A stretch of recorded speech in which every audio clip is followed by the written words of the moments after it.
Hi everyone, Katsuya here from Wild Heart Haven, and I wanted to share a little bit about our tarot and yoga workshop that we did this morning. This is put on by two of our members, Carly and Brandy, and it is something that we do every month.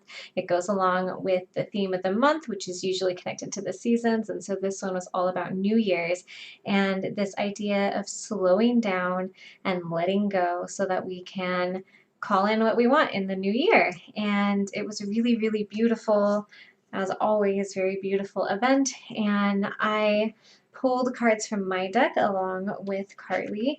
And the first card that we pulled was the Hierophant. And this is from the Everyday Witch Tarot, which is one of the decks that I really love.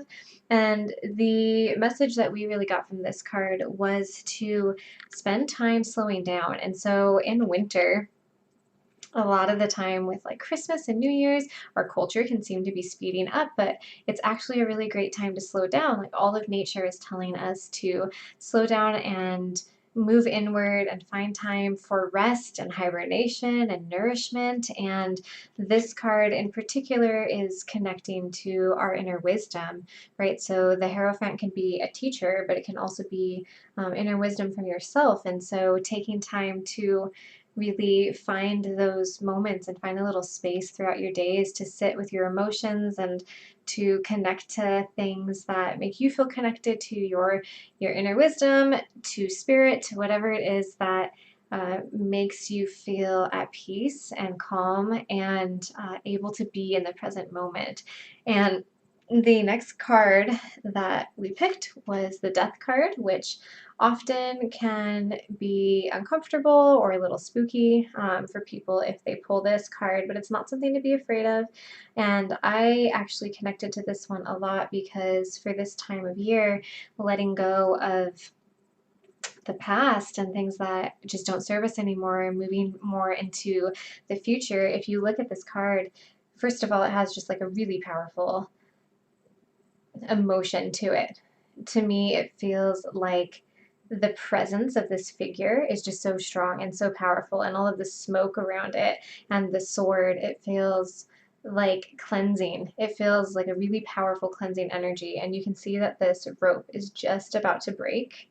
And so for me, this represented letting go of things that no longer serve me, and things that are really close to being let go, but I'm still holding on to for some reason, and leaning into accepting change. And the season of winter, death is a big part of this, right? So all the leaves let go in the fall, and in winter, it's about death and composting and nourishing the soil so that new life can come in the spring. But on a personal level, I just realized how powerful this strong energy can be if I'm letting go of things like anxiety or past trauma or things that I just no longer need to carry with me from my past. And I liked this image of really strong cleansing energy when it comes to letting go of those things. And I also really like that there's a cat here because it brings like playfulness to something that feels heavy. But even in a cat's playfulness, there is death, right? Because it's playing with its prey and it's catching something. Another really big thing is that I can move my fingers with the camera. I can figure out how to do this. It's a little backwards for me. This door is closed shut. And so for me, this represents everything that I am ready to lay to rest, to leave behind as I step into this new year. And this door has the hope and promise of this sunlight coming through. And this is where you can go if you truly do allow for release and letting go and the death of things that came before. And so it was really powerful for me because there's just a lot that I've been working through personally that it feels good to lay to rest. And sometimes I can hold on to the past. I've done that ever since I was a kid, right? Like if there's a moment in time that feels really good, a certain year, a certain age, a certain memory, a certain place, I get really nervous leaving that because I just want to hold on to everything, right? Like I'm really sentimental. And a lot of that could be rooted in anxiety or trauma or just like feelings of safety not being met in certain ways. And I'm realizing now, like, if you hold on to the past, it really affects your future. because whether you like it or not, you're going to keep moving forward, but holding on to the past, always looking backwards, it's not giving your future the chance to be really good. And so learning how to be brave and to let go and to release the past, even the good things, um, to know that I'll always carry them with me, but I can let go and I can have faith that something good is in my future. And that hit me really powerfully. In this workshop, we look at these cards and we study them together, and Carly leads us through, her interpretations of the cards, and we can pull our own cards, and then we move into yoga guided by Brandy. And so when we were dealing with the death card, she led us through some movements and had us releasing, right? So we were in a certain pose and we were really spending time resting in these poses for quite a long time because it was all about learning how to rest. And I spoke out loud all the things that I was ready to lay to rest. And it was a really beautiful feeling to say that, some of these struggles that have almost felt like part of my identity because they've been here for so long, that I'm ready to lay those things to rest. That's not who I am. Anxiety and struggles with trauma and depersonalization, right? Like that's not who I am. And different things from my past that felt chaotic that I've wanted to hold on to for some reason, right? Like I feel ready to lay the chaos to rest. And so as we, turned through the moves and really thought about what we were leaving, it was quite powerful. And the next card that was shown was the Queen of Cups. And for me, this was just really, really powerful because, right, the death card can be quite uncomfortable. It can be a little bit scary. And yeah, it's necessary. We have to admit that change is always going to happen and that we need to let go, we need to release, and we also need to honor how uncomfortable it is and go through it. Let ourselves feel the discomfort, feel the emotions, really face it, really go through it. And if we do, what's behind that other door can be abundance and joy and light. And when this card got pulled, it just felt like I resonated with it so much as being my future self, right? Like, I want to be a mother. I have some struggles with abundance and with receiving that I'm working through, like feeling worthy, feeling okay to receive. And this card, just all of it, let's see if I can get it to focus without my ring light. All of it feels so abundant, right? There's all this water, all these fish, there's these little kitties, and this seashell that's overflowing with water, and she looks so confident and calm and royal and regal. I love how her clothes are they're really beautiful and her hair is done up in the most beautiful way, and yet she's barefoot and earthy, which really feels like me. I love this like idea of opulence in the sense of art and abundance and feeling like a goddess, feeling like a queen, right? Like she just feels so royal, but also being barefoot and wild and grounded in the earth, and just having that both of those parts because that's how I feel.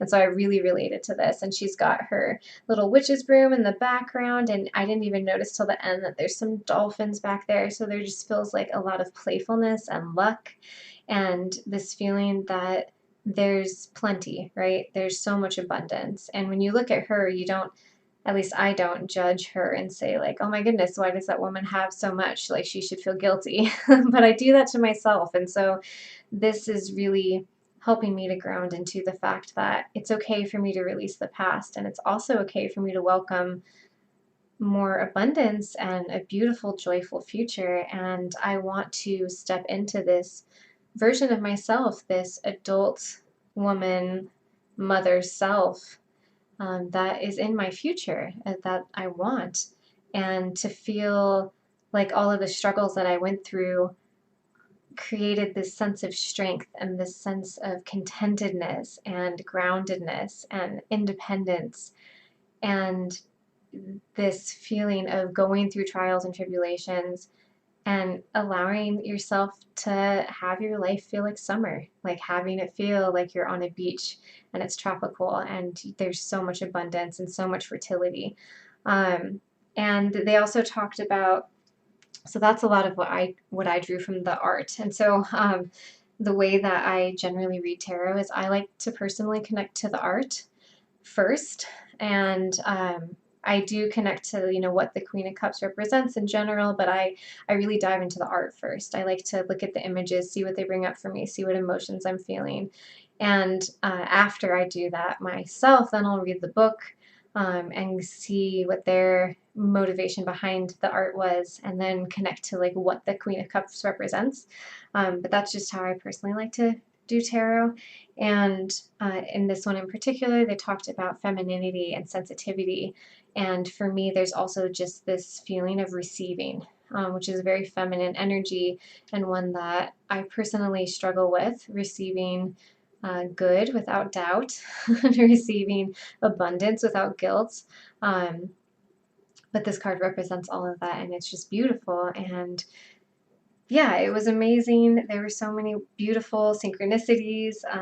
The different cards relate to different chakras as well, which is something that Brandy brings into the yoga. The Hierophant relates to the sacral chakra and the throat chakra, and so she had us put our hands on those two places. And what's so interesting is I just picked up a carnelian stone and a turquoise stone just like 2 days ago. And so that was really cool because these are the stones I was drawn to bring with me to class. And so I used those during that part of the meditation. And it's amazing what an hour and a half can do to shift like your energy in your day. I had so many insights about my own personal growth, and so many thoughts about what I want to bring into my life next year, what I want to release, what I want to welcome in. And it was just a beautiful experience. And the other women on the call also had beautiful experiences and synchronicities. Some of them, it helped them work through different things that they're going through in their life and let go of some things that were really hurting them, and reminded them about hope and connecting to the support and the love that you have in your life. And so this workshop is honestly, it's just really magical. And so whether you're witchy or not, whether you're spiritual or not, tarot is an amazing way to access self-growth and healing and introspection in a way that's really fun. And marrying it with yoga and movement really helps to bring it home to like processing through your body. And I think that these are things that you can watch multiple times throughout the month. So we do them once a month, but I will often watch them again. I'm planning to watch them again because really being able to sit with all of this is a beautiful thing. And so I invite you, if you are interested at all, to join us at the next one, to reach out. We do it once a month in the Wild Heart Haven membership. You can also buy tickets if you don't want to join the community right now. But if you are in the community, the replay will be posted. And yeah, that's my experience for today. So hopefully this might offer any guidance or thoughts to any of you as you get ready to step into 2024. I thought that these three cards were actually a really beautiful pull to start with where you can connect to your wisdom and finding stillness in the middle of this busy time of year, learning where you want to let go, what you want to let go, what can be laid to rest, what's no longer serving you, so that you can step into abundance and joy, and connect to compassion and love and sensitivity and all these wonderful aspects as you move into 2024. And so I am wishing all of you a beautiful 2024, a happy new year, and thank you so much for spending some time with me. I hope that this was inspiring, and I will talk to you soon. Bye.